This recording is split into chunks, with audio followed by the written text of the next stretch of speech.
Yes, I did. I didn't really get enough grading done, but Mars is so lovely this time of the year. Now, though, I've got to get back in a hurry. I'm going to be late for work. So it is, but aren't we approaching a little bit fast?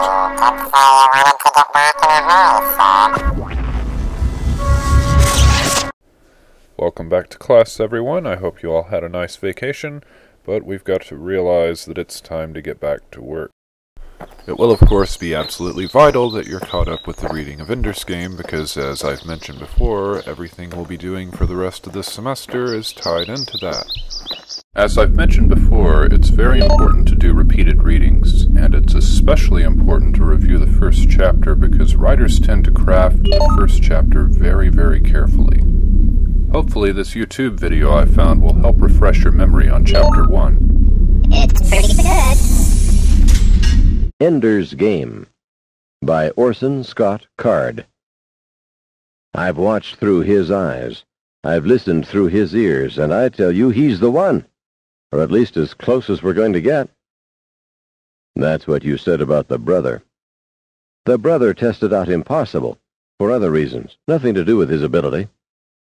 Same with the sister. And there are doubts about him. He's too malleable, too willing to submerge himself in someone else's will. Not if the other person is his enemy.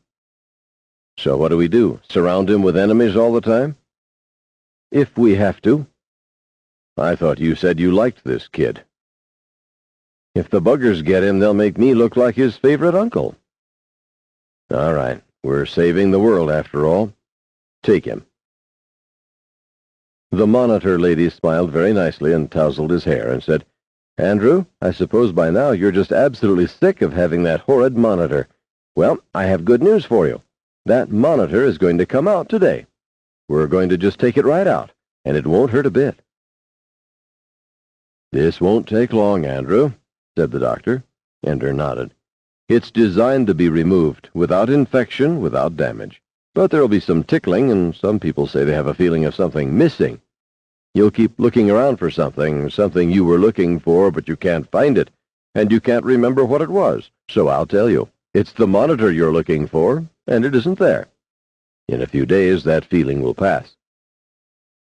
The doctor was twisting something at the back of Ender's head. Suddenly, a pain stabbed through him like a needle from his neck to his groin. Ender felt his back spasm, and his body arched violently backward.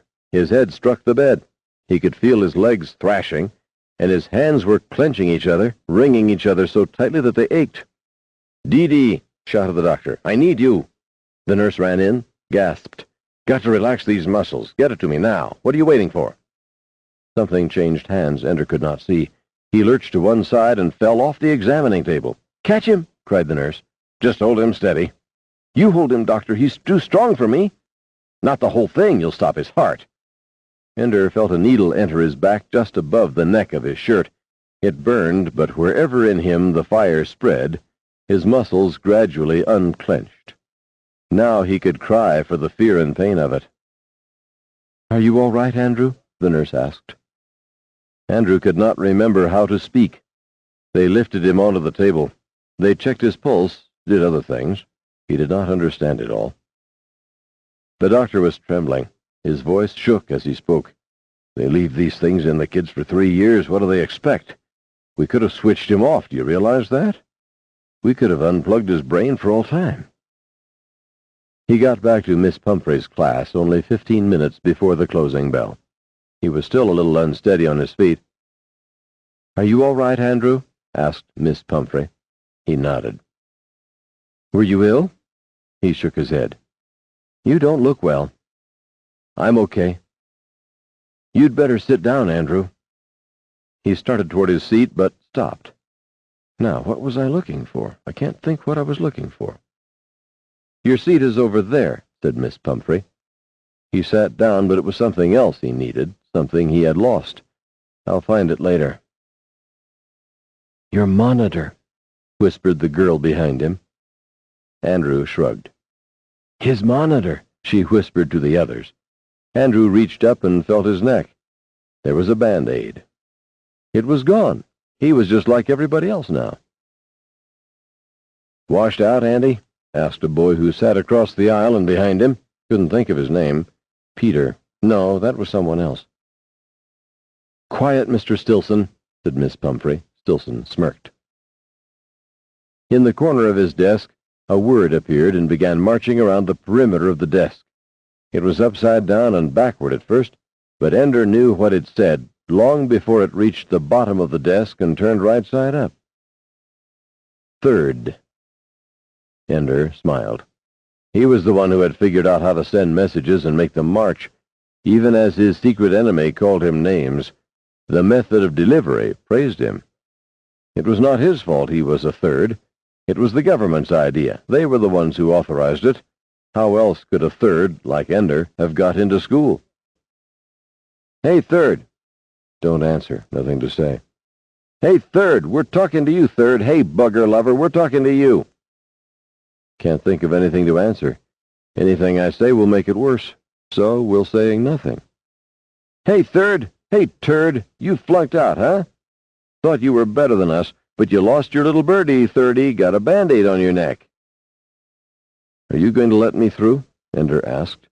"Are we going to let him through? Should we let him through?" They all laughed. "Sure, we'll let you through. First we'll let your arm through, then your butt through, then maybe a piece of your knee." The others chimed in now. "Lost your birdie, thirdie. Lost your birdie, thirdie." Stilson began pushing him with one hand. Someone behind him then pushed him toward Stilson. "Seesaw, Marjorie Daw," somebody said. "Tennis." "Ping-pong." This would not have a happy ending, so Ender decided that he'd rather not be the unhappiest at the end. The next time Stilson's arm came out to push him, Ender grabbed at it. He missed. "Oh, gonna fight me, huh? Gonna fight me, thirdie?" The people behind Ender grabbed at him to hold him. Ender did not feel like laughing, but he laughed. "You mean it takes this many of you to fight one third?" "We're people, not thirds, turd-face. You're about as strong as a fart." But they let go of him, and as soon as they did, Ender kicked out high and hard, catching Stilson square in the breastbone. He dropped. It took Ender by surprise.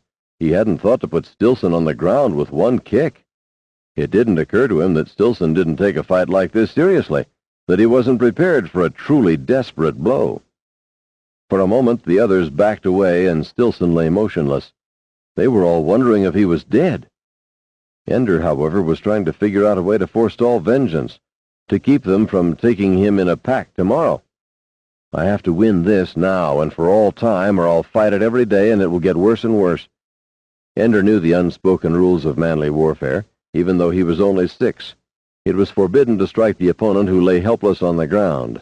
Only an animal would do that. So Ender walked to Stilson's supine body and kicked him again, viciously, in the ribs. Stilson groaned and rolled away from him. Ender walked around him and kicked him again, in the crotch. Stilson could not make a sound.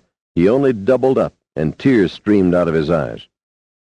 Then Ender looked at the others coldly. "You might be having some idea of ganging up on me. You could probably beat me up pretty bad. But just remember what I do to people who try to hurt me. From then on, you'd be wondering when I'd get you, and how bad it would be." He kicked Stilson in the face. Blood from his nose spattered the ground nearby. "It wouldn't be this bad," Ender said. "It would be worse." He turned and walked away. Nobody followed him. He turned a corner into the corridor leading to the bus stop. He could hear the boys behind him saying, "Geez, look at him. He's wasted." Ender leaned his head against the wall of the corridor and cried until the bus came. "I am just like Peter.